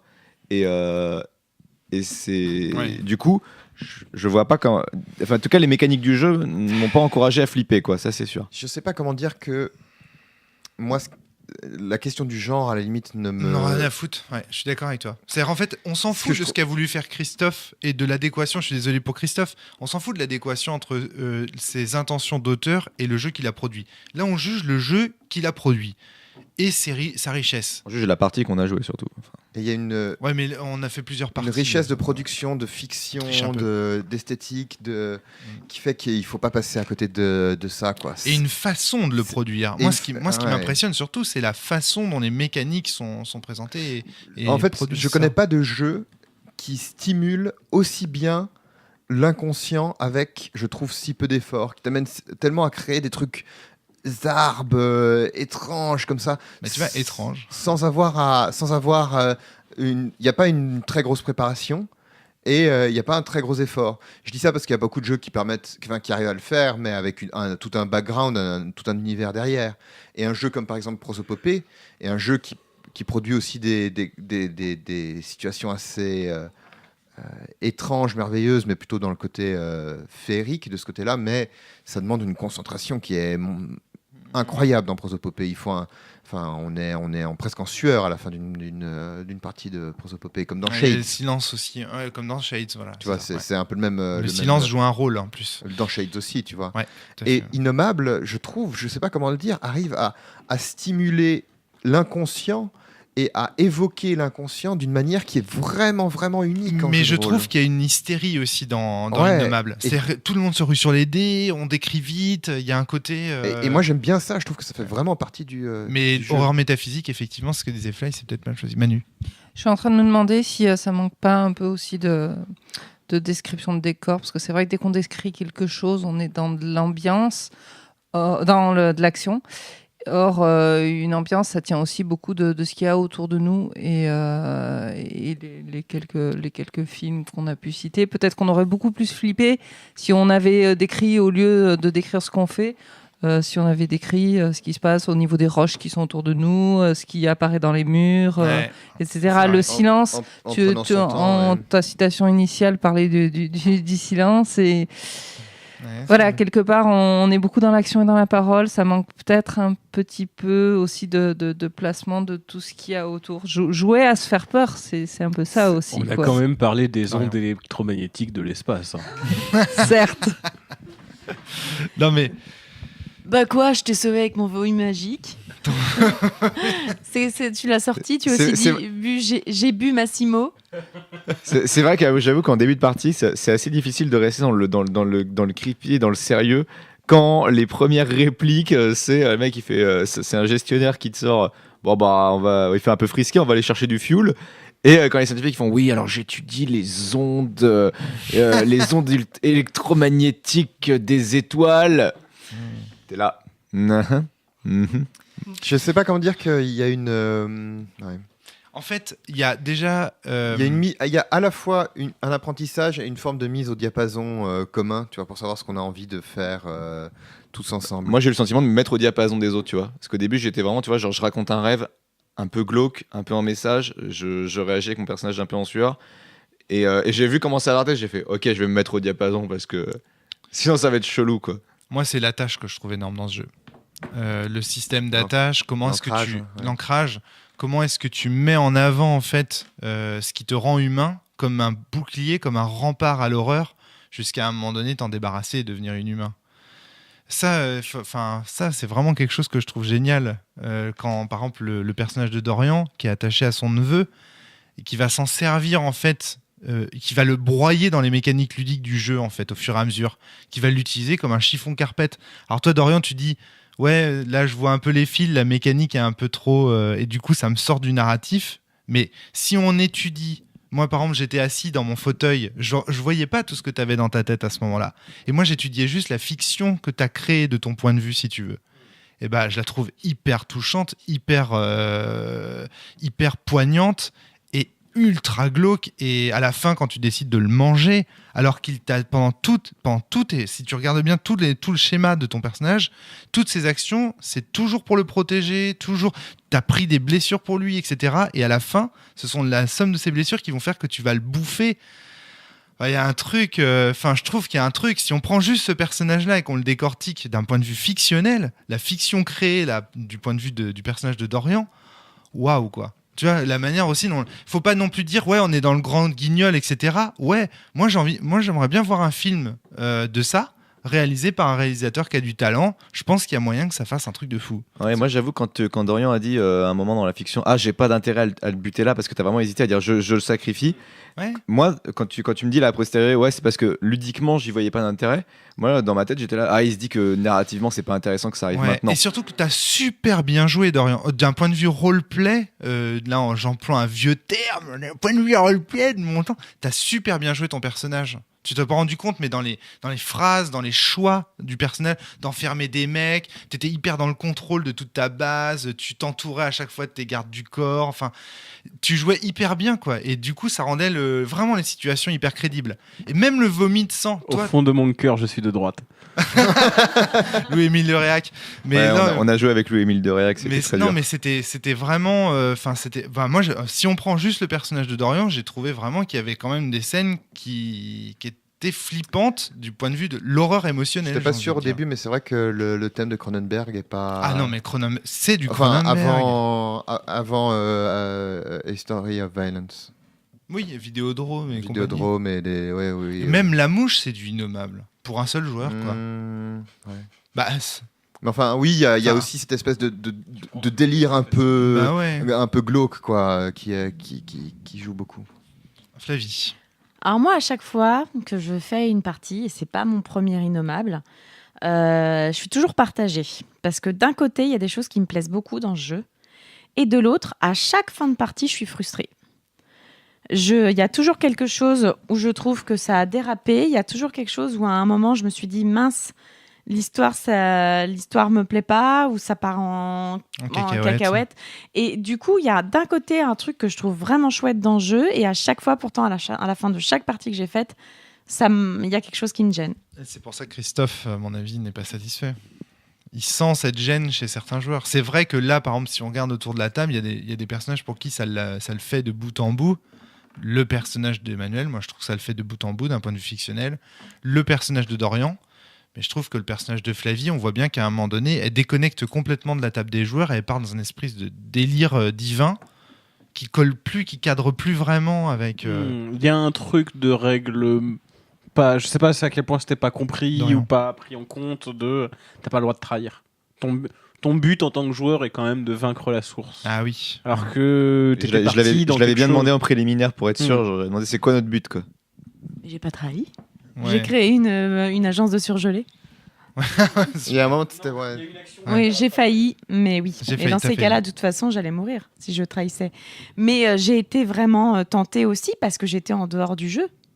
C'est J'avais ce que- rien en fait qui me restait, qui me maintenait en fait. Ouais, c'est ça. C'est pour ça que la tâche, c'est il y tellement avait important de il y avait bien rien. choisir son ancrage. Et oui, c'est pour ça que je vous ai dit au départ, quand vous avez fait vos ancrages, à un moment donné, je sais plus ce que tu voulais choisir, Fly, le fait d'avoir attaché un petit bandeau à un cerisier et compagnie, ça colle pas du tout à Innommable. La meilleure ancrage, c'est un personnage qui est C'est pour dans ça, la ouais. partie. Ça, C'est je l'avais Dorian dit, ouais. qui a fait le meilleur, selon moi, le meilleur Ou la- ancrage. Ou la relation amoureuse. Le personnage de. La première fois qu'on a joué ce truc-là, parce que c'est pas la première fois que je le fais jouer, Christophe, je crois, avait quelqu'un Fabien.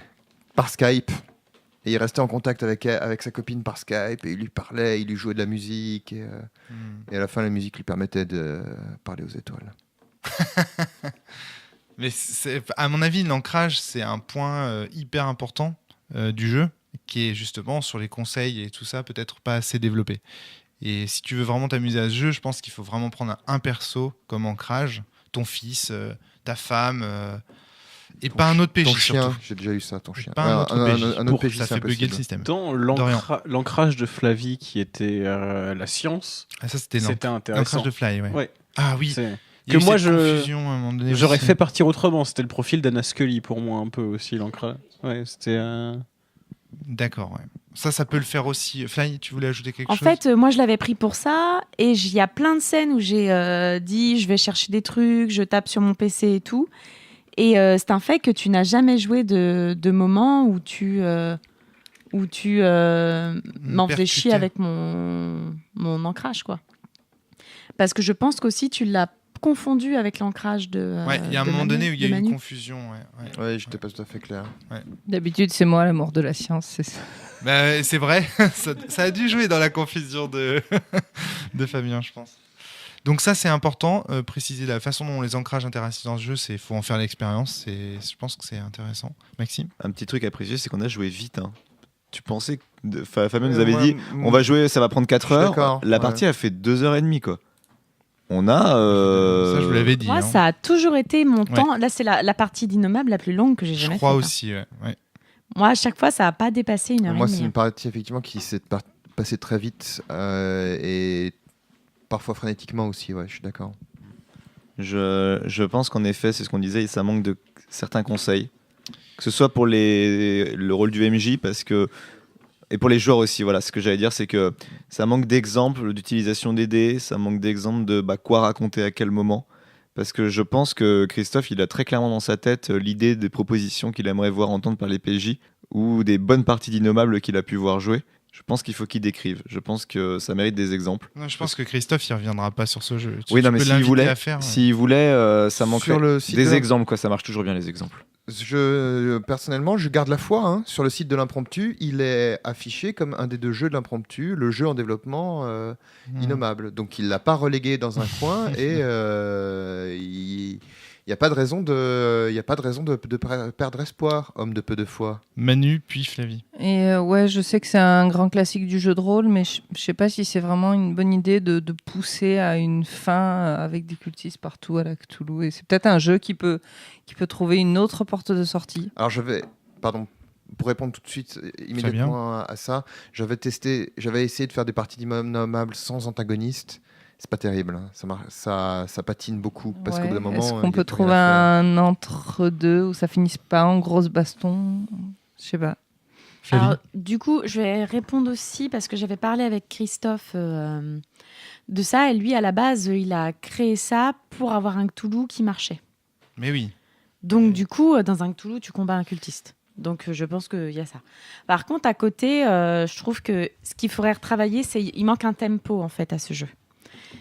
Il manque quelque chose qui puisse vraiment. Alors normalement, quand tu mets les dés, c'est censé faire. Oui, mais du coup, on se jette tous sur les dés. Bah, c'est ça un tempo. Oui, mais du coup, ça correspond pas au tempo de la partie, à mon avis, que Christophe veut. Pour pouvoir instiller de l'horreur, pour pouvoir instiller quelque chose, il faut un rythme lent et sourd. Là, le rythme s'accélère. Et il y a, du coup, je pense, quelque chose à travailler là-dessus. Mais non, mais Flavie, demain, je te fais une partie d'Innommable, je te mets ma musique. Déjà, rien que ça. Là, vous avez joué sans musique. Moi, je te fous de l'ambiance là-dedans. Tu vas voir ton horreur métaphysique, tu vas la prendre en pleine gueule. Il y a aussi un autre truc, c'est qu'on joue quelque part les uns à côté des autres. Et à la fin, on se rejoint pour se donner plein de dés. On a même rigolé parce que ça faisait penser à Saint-Seiya, parce qu'on n'était pas ensemble et qu'on était là, vas-y Seiya parce que ça tourne, je suis désolée, ça tourne pas à l'horreur métaphysique du tout. Il faut, pour qu'il y ait de l'horreur, il faut aussi pas qu'on soit les uns à côté des autres, mais qu'on vive le truc ensemble. Ouais, mais en même temps, diviser pour mieux régner, ça fait aussi partie de l'horreur qu'Innommable propose. On doit se sentir tout petit face à la menace, bien uni. Je sais pas. Maxime, non Non, ça n'a pas vraiment d'intérêt. C'est juste que vu qu'on a très rapidement décrit la fiction, je voulais juste expliquer plus en détail comment ça s'est terminé parce que c'était drôle. Pour que les gens se rendent compte de pourquoi est-ce qu'on peut être un peu frustré sur la fin. Ouais, ça s'est quand même terminé avec les cultistes qui essaient de sacrifier le neveu de Dorian, qui lui du coup se jette dessus et par le pouvoir du sang bouffe son neveu. Il le boit. J'ai bu mon neveu pour le recracher sur le leader des cultistes. Dans la même salle, juste avant, Flavie était arrivée en mode reine des glaces, en mode cultiste, soumettez-vous à moi, c'est moi votre reine. Il y en a la moitié qui ont commencé à se soumettre à elle et à se battre entre eux. Donc vous imaginez, moi dans ma tête, une scène avec, dans un coin de la pièce, une reine qui arrive en mode soumettez-vous, au milieu de la pièce, un mec qui se jette sur un espèce d'hôtel sacrificiel pour boire un mec.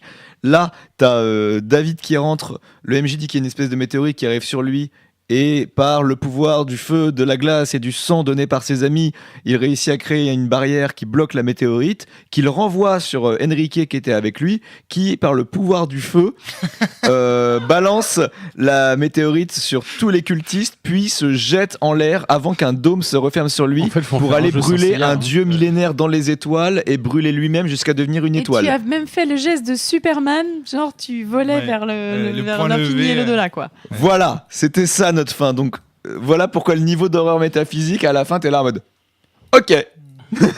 En même temps, voilà, c'est. T'aurais pas dû raconter Christophe va nous tuer. fait, on a été mauvais. Il en a vu d'autres. On parlait du Megaman qui se met à sauter partout. Et oui, on a joué ensemble, hein, la fameuse partie Club Med. Ouais. Comment Megaman s'est retrouvé dans une partie d'Innommable ? Je sais plus parce que je crois que mon personnage joue un gamer. Si, c'est ça. C'est parce que mon personnage est un joueur de jeux vidéo. Son attache, c'était une NES qu'il avait gardée depuis toujours.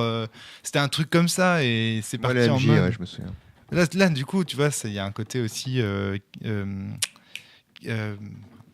Vidéodrome, tout ça. Comment il s'appelle déjà ? Cronenberg. Le mec qui devient son jeu vidéo, il devient sa machine. Voilà, ça dépend des thématiques que tu veux aborder. Et donc, Innommable, c'est vraiment un jeu que qui m'a permis de développer Sphinx. Puisque ce que j'aimerais beaucoup arriver à faire un jour, c'est d'arriver à tirer ce qui me plaît tellement dans Innommable, dont j'ai déjà parlé, ce rapport à l'inconscient. Et la première tentative, ça a été avec Sphinx, c'est-à-dire de parler exclusivement de transcendance, en fait. Maxime ? Moi, je pense que honnêtement, Sphinx, j'ai fait qu'une seule partie. C'est pas un jeu que j'aime plus que ça, mais je trouve que tu as réussi, quoi. Moi, la seule partie que j'ai faite, j'ai ressenti une grosse angoisse métaphysique parce que je suis arrivé face à une espèce de question de tu vas jusqu'au bout, tu vas pas jusqu'au bout, avec la sensation vraiment que chaque découverte que mon personnage fait le rapprochait d'une fin. Et certes, tu gagnes de la connaissance, mais tu es prêt à y laisser ta tête. Moi, j'ai ressenti beaucoup plus d'angoisse dans ma partie de Sphinx plutôt qu'une espèce d'émerveillement, comme certains disent ouais, dans Sphinx c'est trop bien, tu t'émerveilles. Je dis non, moi dans Sphinx j'angoisse, quoi. J'ai vraiment la sensation que plus tu découvres, plus t'angoisses jusqu'au dénouement final où enfin, je sais pas. Moi c'est du peu de parties de Sphinx que j'ai pu faire, j'ai ressenti beaucoup plus d'angoisse que dans Innommable. J'apprécie le compliment, mais comme les auditeurs de la cellule qui me connaissent le savent, Sphinx c'est à la fois le jeu C'est un jeu pour lequel j'assume pas beaucoup, sur lequel je suis pas très, moi-même pas très content. J'ai pas l'impression d'être arrivé au bout. Alors que paradoxalement, c'est le jeu qui marche le mieux. Il y a je peux même l'annoncer, il va y avoir une traduction en espagnol et probablement une traduction en anglais qui vont suivre. Et c'est le jeu sur lequel je reçois le plus de retours positifs. C'est un super jeu. C'est de loin pas le jeu dont je suis le plus content. Et j'ai l'impression qu'Innommable, c'est un petit peu une espèce de friche. C'est un jeu en friche. Et en fait, dans cette friche, il y a plein de choses à explorer. Il y a des trucs tellement cool dedans, il y a des choses tellement intéressantes. J'ai l'impression qu'on est trop fatigué ce soir pour pouvoir aborder l'intégralité de la richesse. Je pense aussi que si Christophe n'a pas réussi à mettre le doigt sur ce qui cloche pour l'instant, alors qu'il y joue depuis des années. Enfin, c'est qu'il y a vraiment comme je disais tout à l'heure, il y a des trucs qui me plaisent vraiment dans le jeu et pourtant je ne comprends pas pourquoi ça bug. Il y a quelque chose dedans, il y a quelque chose qui pourrait être génial, parfait, et alors qu'il y a vraiment des choses chouettes, quoi. Donc j'y ai joué une bonne dizaine de fois à ce jeu et je n'arrive toujours pas à mettre le doigt dessus. Une fois, on était à un café ludique pour l'association avec l'association Droit de Combo, et avec Dorian, on discutait de ça. On disait il y a des jeux qui sont fondamentalement mauvais, mais qui font d'excellents objets d'étude. Bon, et Innommable n'est pas fondamentalement mauvais, mais il fait partie de ces jeux qui sont pour le moins incomplets, on peut le dire, parce que Christophe lui-même le dit, il n'est pas fini, tu vois, mais qui fait un putain d'objet d'étude et duquel on peut tirer quelques leçons quand même. Moi, je suis plus satisfait du podcast sur le jeu que du jeu en lui-même. Parce que je trouve le jeu plus intéressant après en avoir discuté qu'après juste la partie où je t'aurais dit ouais, je trouve ça trop mécanique, j'ai pas réussi à me mettre bien dans l'histoire, et maintenant qu'on en rediscute a posteriori, je revois mon jugement là-dessus. Mais tu m'aurais demandé juste un avis cash, tu mets entre 3 et 5 étoiles, enfin entre 0 et 5 étoiles au jeu, après une partie, j'aurais fait 2 étoiles, trop mécanique. Allez, hop. Trop mécanique. Ouais. Moi, c'est un jeu qui m'a formé, donc si tu veux, à la force d'y jouer et d'y rejouer, évidemment, ça m'a donné des envies de création, quoi. Est-ce que ce jeu n'a pas aussi vieilli ? Bah ouais. Enfin, soyons honnêtes. C'est vrai parce que là, c'est quand même un jeu qui est aussi vieux que Sens. Quasiment. Hein. Est-ce que c'est un jeu issu de la Forge ? Pas un jeu issu des réflexions de Christophe autour de la Forge. Parce que ça m'a donné cette impression, le côté, toute la mécanique, toute la narration tourne autour de cette prise 2D, cette espèce de truc qu'on voit dans les jeux de la Forge. À peu près de ma rencontre avec Christophe, ça doit être autour de 2006, quelque chose comme ça. 2007. 2005, non ? Alors, est-ce que tu connaissais déjà Christophe quand on...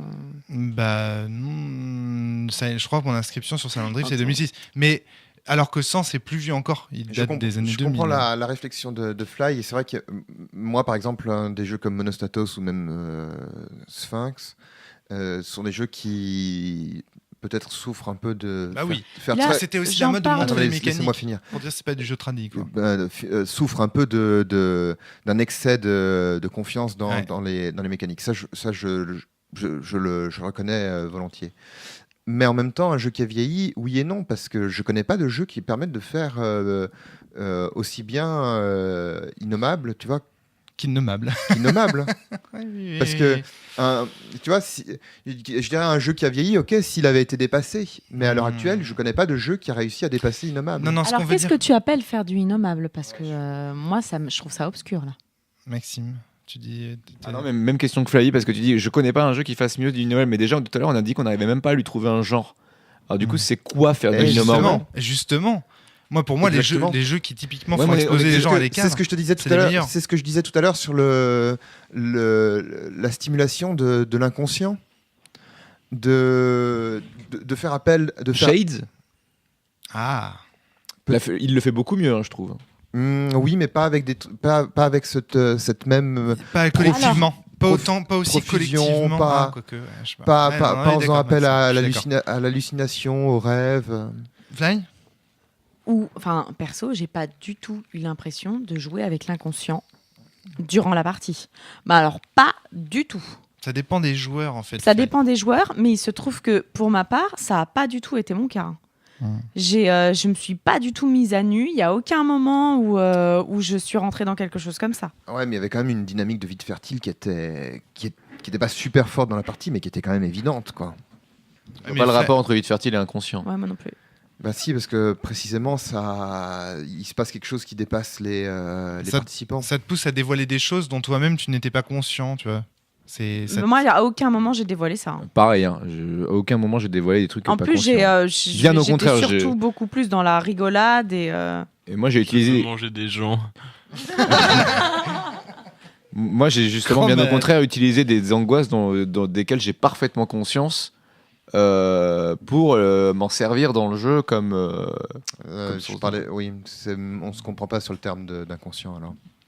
Mais donc ce que je veux dire pour revenir à qu'est-ce que c'est faire du innommable, je connais pas de jeu qui permette d'avoir une telle profusion de création. Alors si on peut pas utiliser le terme d'inconscient, de stimulation de l'imagination créative, si ça vous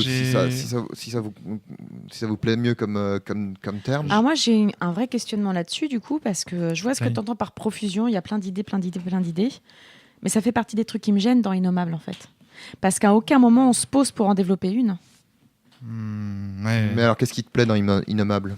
Ce qui me plaît dans Innommable, c'est le début de partie. La première heure. Celle où il y a le début des hallucinations qui arrivent, où là il y a les trucs intéressants. Les j'arrive, les moments où on se sent obligé de parler avec des voix étranges, où là on rentre dans le jeu. Et à un moment, je sais pas pourquoi, je crois que c'est à un moment où il y a les D8 qui arrivent, ou non, les D12 qui arrivent. Là ça casse.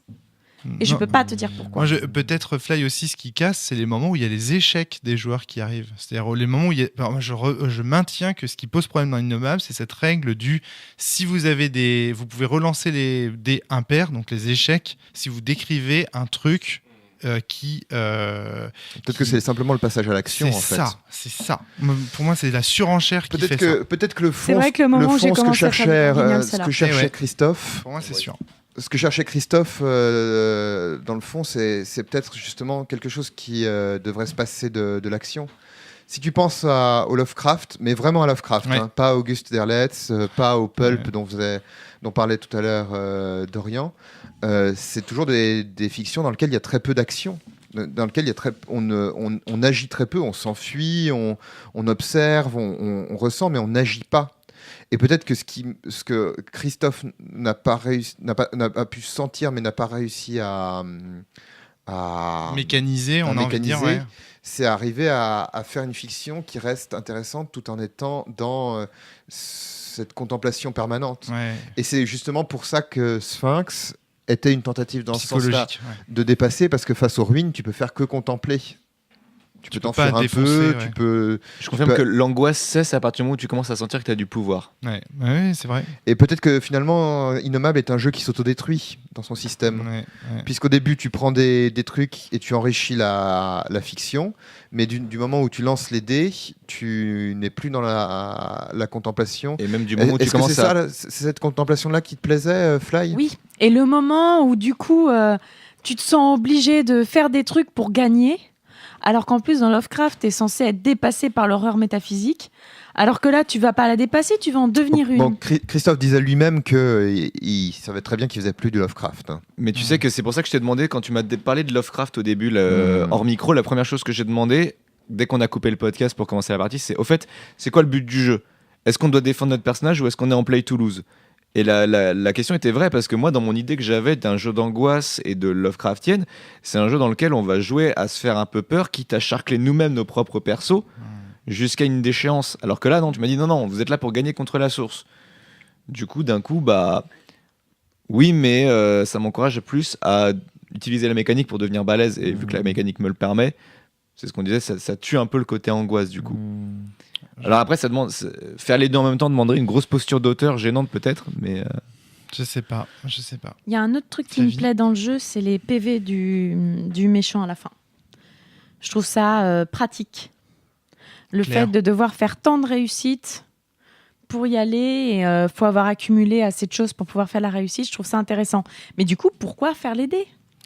Si tu as déjà accumulé assez de choses, est-ce que tu as vraiment besoin de lancer les dés pour... Parce qu'à la fin, même quand on disait faut faire un truc étrange et inquiétant pour les relancer, tu es déjà tellement dans l'étrange et inquiétant que ça ne sert plus à rien.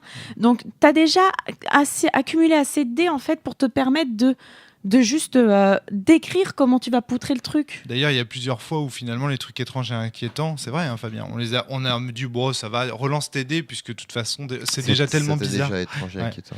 Dorian, tu voulais intervenir, ajouter quelque chose ? Non, d'accord, ok. Moi, en fait, ce qui me pose problème dans Innommable, c'est que à partir du moment où l'horreur est censée être à son paroxysme, c'est là justement que la belle machine mécanique de Christophe apparaît. C'est-à-dire, en gros, c'est là que le système de résolution du jeu apparaît en plein.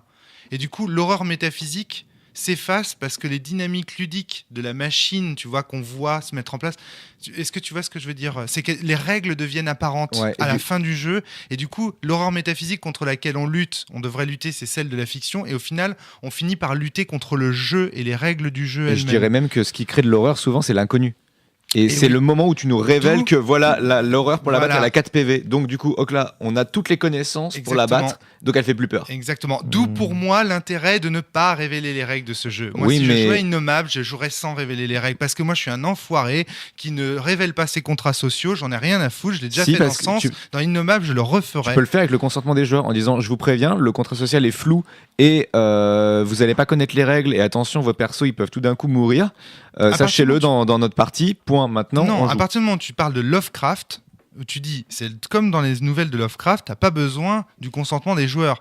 Quand tu lis du Lovecraft, quand tu connais Lovecraft, tu sais où ça va, tu sais ce que tu risques. Ton personnage, bah oui, il risque de devenir fou, il risque de devoir sacrifier les siens pour éviter la folie ou pour éviter la mort. Désolé, c'est des problématiques de Lovecraft. Utiliser des canons esthétiques comme ça, c'est la façon dont toi tu les as compris. Il y a d'autres personnes qui ont peut-être pas compris Lovecraft comme toi, voire qu'ils l'ont pas lu, et tu vas pas te priver de jouer à Innommable avec eux. Dans ce cas-là, parce que moi j'ai jamais lu Lovecraft, j'ai jamais joué à Cthulhu, j'ai quand même joué à Innommable. Tu vois, il a suffi de décrire un petit peu le canon esthétique, il a suffi de faire poser un contrat social. Aussi, tu peux l'expliquer au départ. Voilà, mais c'est pour ça que moi je refuse les trucs du genre.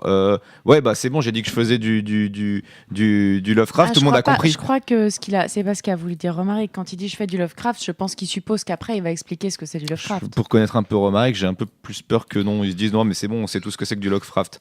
Et or l'expliciter. Moi, en tout cas, j'ai pas peur de surprendre mes joueurs pendant une partie ou de surprendre les joueurs pendant une partie. Ça me pose aucun problème parce que. Moi, je considère que c'est une attitude un peu dangereuse, mais. Oui. Chacun ses chefs. Son truc. Je préfère le dire.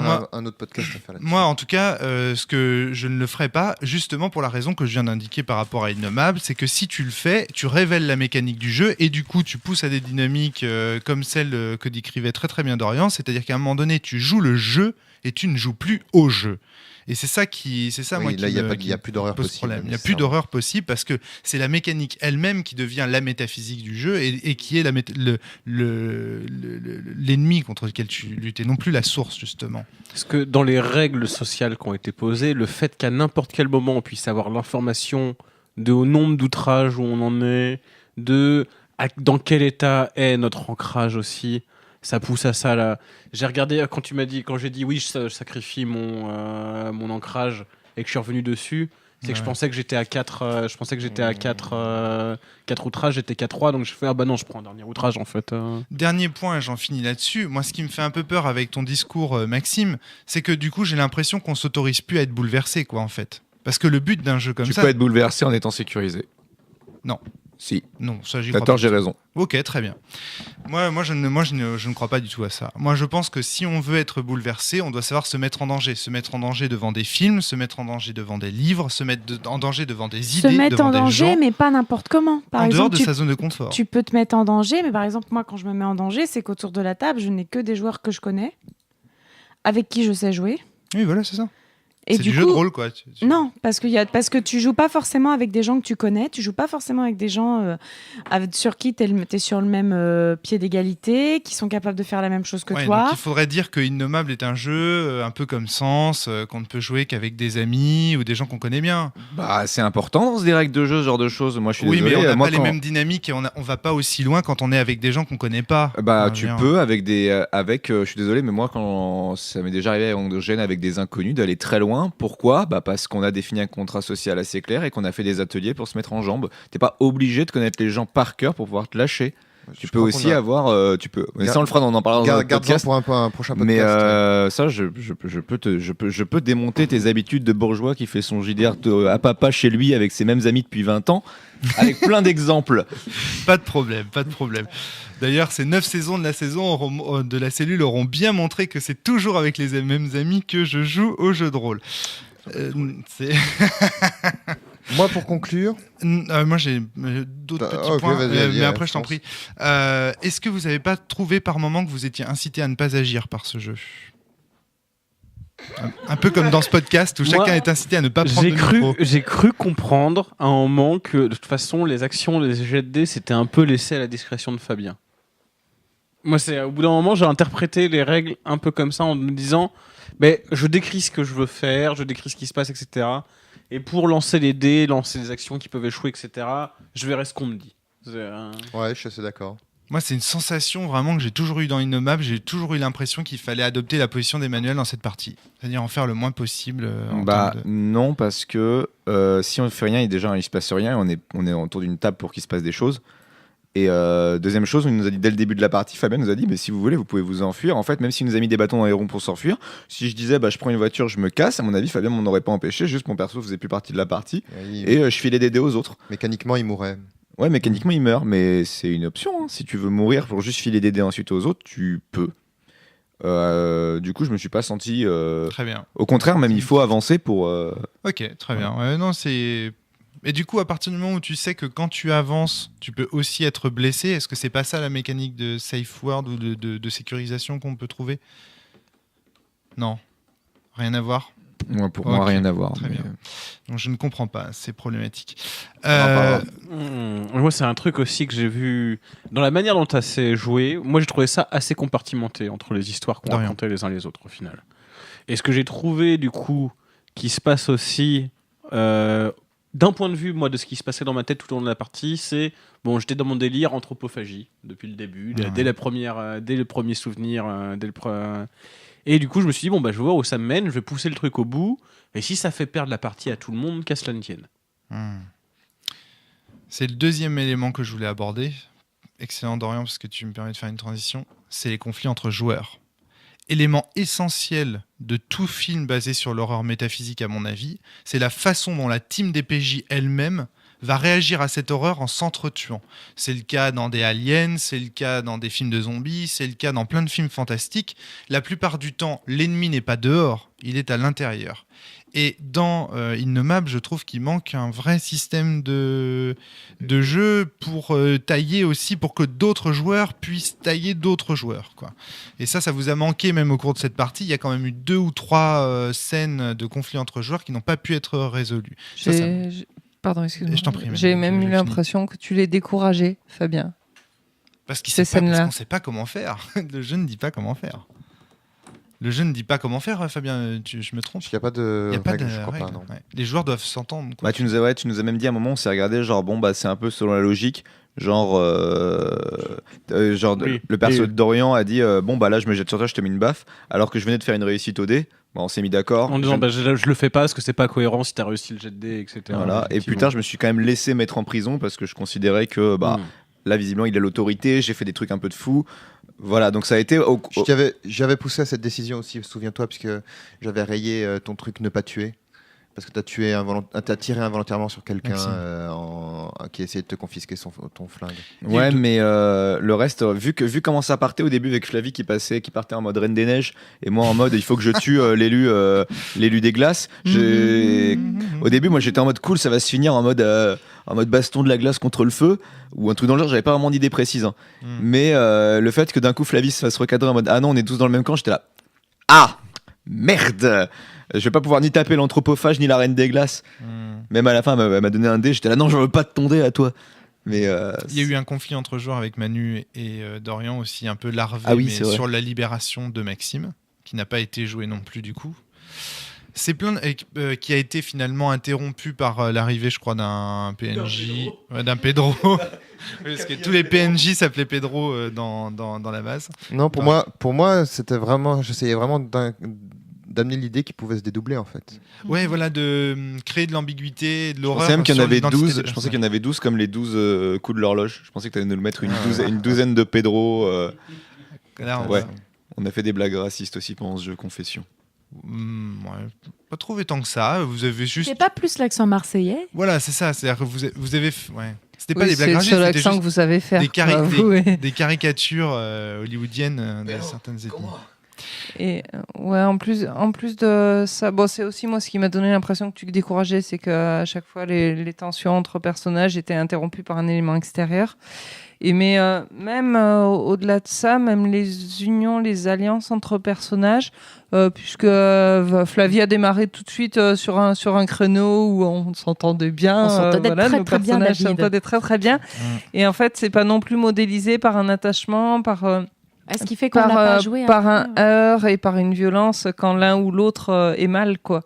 Ouais. Donc voilà, il manque Oui, parce qu'à un aussi- moment, on a vraiment essayé de le jouer et je suis allée vers le perso de Maxime. Mhm. Et donc, ton perso dit, ah bah non, je suis un peu jaloux, donc je reviens vers toi. Mais en fait, comme il n'y avait rien qui nous soutenait pour Oui. ça, Ouais. du coup, et en fait, moi, à un moment, j'aurais bien voulu changer mon ancrage pour que ça devienne toi. Mais tu peux Ouais. pas Et faire je ça. pouvais pas. Mais Ah non, ouais, mécaniquement, du coup, ça fait c'est tout bloqué. impossible. Ouais. Ouais. Ça marche pas. Mais voilà, peut-être aussi au niveau des attaches, au niveau des ancrages, essayer de peut-être varier les ancrages et de proposer par exemple que certains ancrages puissent être des liens entre vous, entre les personnages. Mais je trouve des ça joueurs. pas hyper. Et- Enfin, des fois, c'est un peu. Je pense qu'il faudrait que Christophe fasse une liste d'ancrages possibles pour donner des idées, en fait. Ce serait pas forcément exhaustif, tu vois, mais des ancrages qu'il a déjà eu qui marchent bien. Ouais. Les gens, moi je peux dire que les gens, ça fonctionne très bien.